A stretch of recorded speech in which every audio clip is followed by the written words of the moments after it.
Assalamualaikum warahmatullahi wabarakatuh. Salam sejahtera buat kita semua dan Om Swastiastu. Nama budaya, Rahayu, salam kebajikan.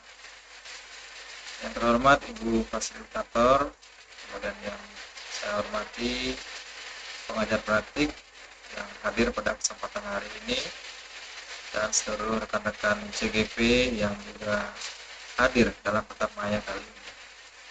Jadi pada kali ini izinkan saya melakukan presentasi mengenai filosofi pemikiran Ki Hajar Dewantara yang sejalan tentunya dengan konteks sosio-kultural yang ada di daerah Poso, yang tentunya ada korelasinya juga dengan proses pembelajaran yang akan kita laksanakan di sekolah sebagai pendidik.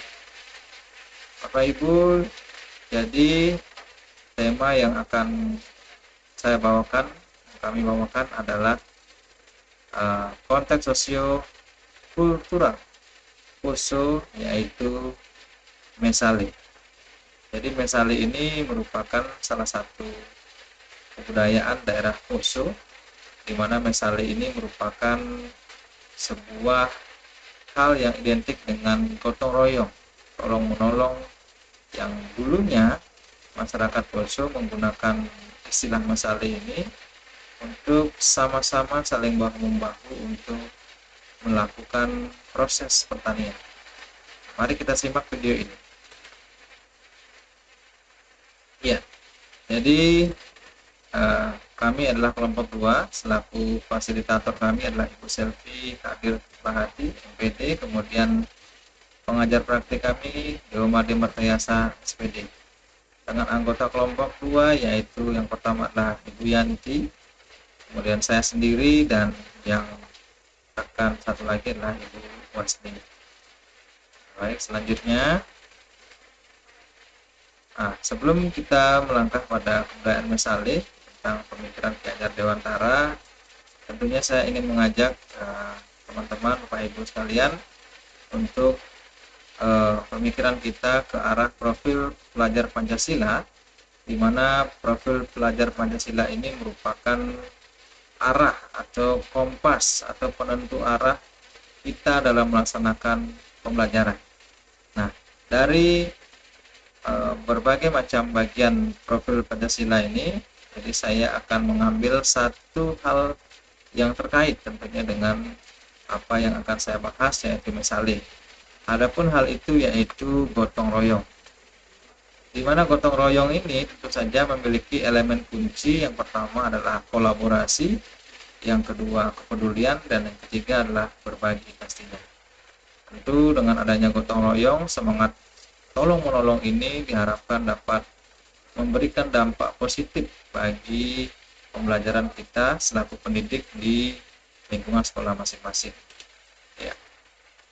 Oke, menjawab pertanyaan yang pertama, apa kekuatan konteks sosiokultural di daerah Anda yang sejalan dengan pemikiran Ki Hajar Dewantara? Ini seperti ulasan di awal tadi, di daerah kami, daerah Poso, kami mengangkat konteks sosiokultural daerah kami yang dinamakan sebagai Mesale.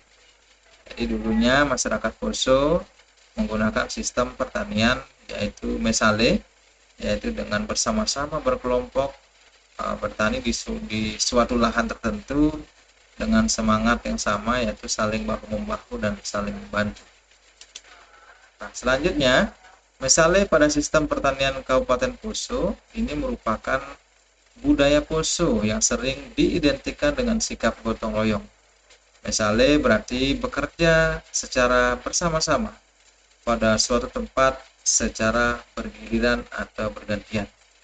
Jadi kegiatan Mesale ini sama halnya dengan kata mepalusa, atau ketika kita sekarang bekerja di tempat si A, nah kemungkinan berikutnya kita akan juga bekerja di tempat si B. Begitu juga yang lahan yang dikerjakan, misalnya lahan si A, dia juga wajib untuk melakukan pekerjaan di lahan-lahan yang sudah membantunya.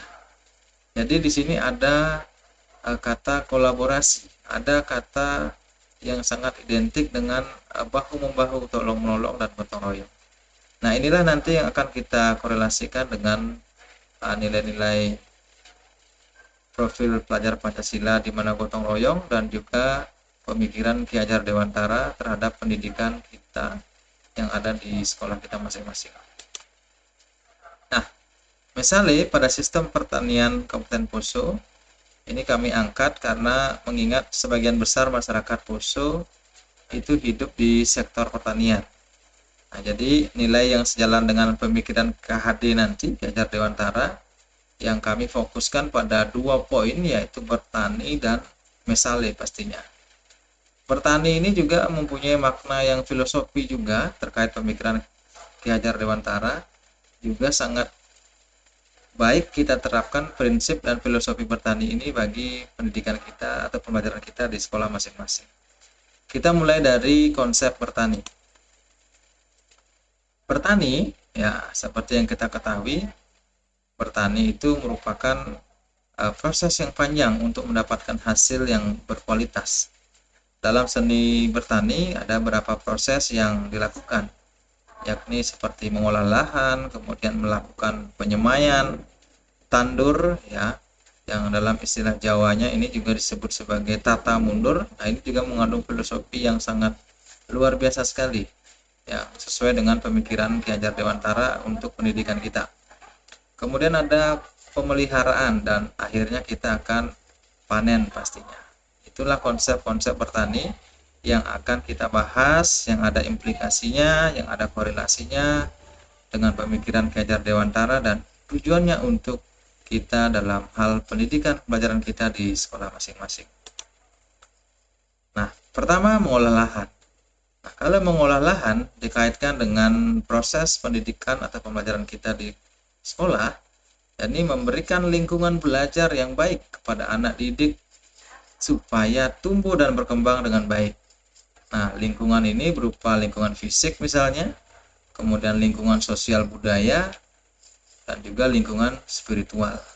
Jadi kita wajib menyiapkan lingkungan yang layak, atau dalam istilah Ki Hajar Dewantaranya, kita terpengaruh oleh kodrat yang namanya kodrat alam dari lingkungan. Jadi kita wajib memberikan lingkungan yang baik kepada anak didik kita agar tercipta hal yang kita inginkan dalam proses pembelajaran nantinya. Oke.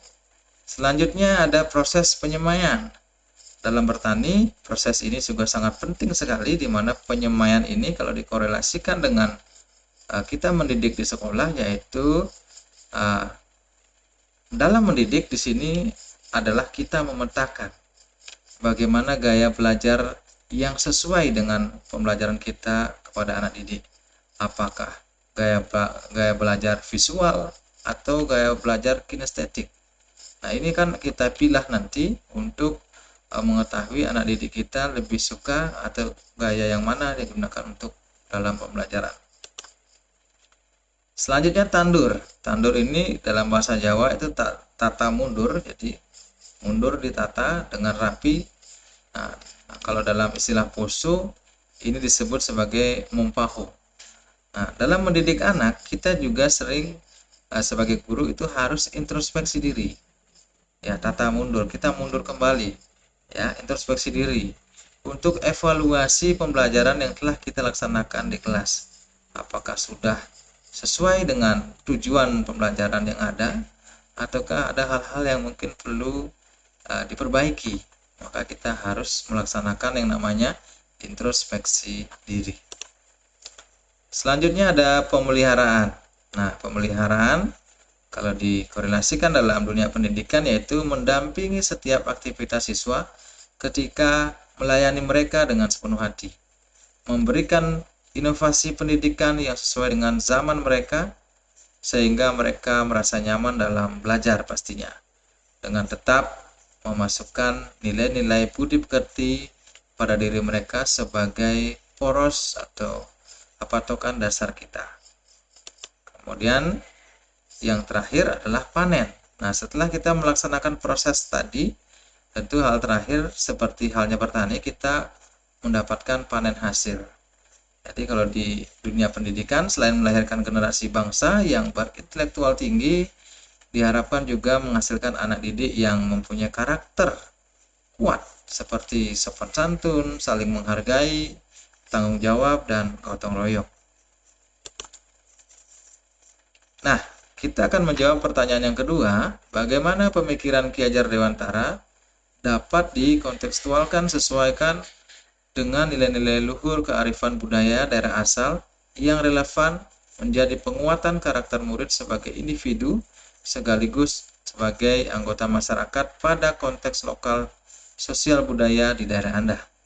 Nah, bisa kita bayangkan pastinya, untuk merawat satu lahan sawah, kalau dikerjakan sendirian pasti kita tidak akan sanggup.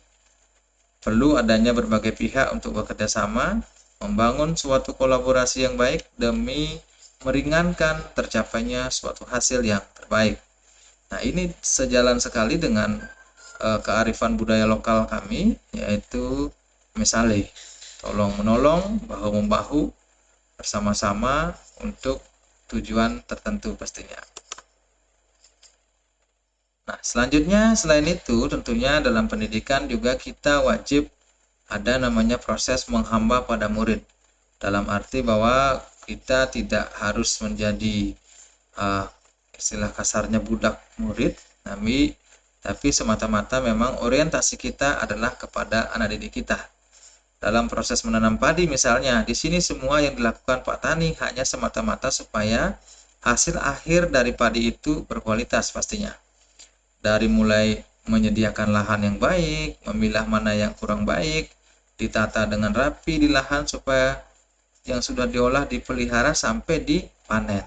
Nah, begitu juga dalam pendidikan kita wajib mengorientasikan diri kita kepada siswa kita, dari kita menyediakan lingkungan yang baik, kemudian memberikan bimbingan-bimbingan tuntunan dari potensi mereka berdasarkan yang dipengaruhi oleh dua kodrat keadaan yang sebelumnya kita sudah pelajari, yaitu kodrat alam dan kodrat zaman, sehingga pada akhirnya kita bisa mencapai tujuan kita, yaitu dalam petani atau memanen. Kalau kita mencapai tujuan kita menjadikan anak didik kita yang berkarakter, berintelektual sesuai dengan Permendikbud tentunya yang tujuan tahun 2023 nomor 20. Nah, hal ini juga sejalan dengan moto Tut Wuri Handayani, di mana lebih lengkapnya yang pertama itu adalah Ing Ngarso Sung Tulodo, yang artinya dari depan memberikan contoh, kemudian Ing Madya Mangun Karso, di tengah dia membangun semangat, kemauan, kemudian Tut Wuri Handayani dari belakang dia memberikan dorongan dan motivasi pastinya. Nah, Bapak Ibu, inilah contoh-contoh kolaborasi yang terkait dengan kearifan lokal budaya kami, yaitu mesale, yang diimplementasikan ke dalam dunia pendidikan. Seperti misalnya belajar kelompok, kemudian melibatkan seluruh stakeholder yang ada di masyarakat, warga sekolah untuk bahu-membahu membangun tujuan pendidikan. Kemudian juga anak-anak, tak lupa juga kalau di gambar yang berikutnya kita mengikutsertakan para aparat TNI Polri untuk melakukan kerjasama di bidang kebersihan. Itulah salah satu bentuk contoh kerjasama kami dalam dunia pendidikan terkait dengan kearifan lokal mesale, yang tentunya juga berdasarkan pemikiran dari Ki Hajar Dewantara ini. Nah, kemudian yang ketiga, sepakati suatu kekuatan pemikiran Ki Hajar Dewantara yang menebalkan laku murid di kelas atau sekolah sesuai dengan konteks lokal sosial budaya di daerah Anda yang dapat diterapkan. Nah, jadi dengan bergotong royong pastinya dengan konsep mesale ini dan menumbuhkan semangat dalam membentuk karakter anak yang berkualitas berdasarkan filosofi Ki Hajar Dewantara. Jadi pemikiran Ki Hajar Dewantara yang menebalkan laku murid tersebut adalah konsep gotong royong yang diambil dari kearifan lokal budaya mesale yang sejalan tentunya dengan pemikiran filosofi Ki Hajar Dewantara. Oke, demikian presentasi dari kami. Terima kasih atas kesempatan yang telah diberikan. Kami tutup presentasi ini dengan wassalamualaikum warahmatullahi wabarakatuh. Salam sejahtera buat kita semua. Om Santi Santi Santi Om. Salam kebajikan, namo buddhaya, rahayu rahayu. Terima kasih.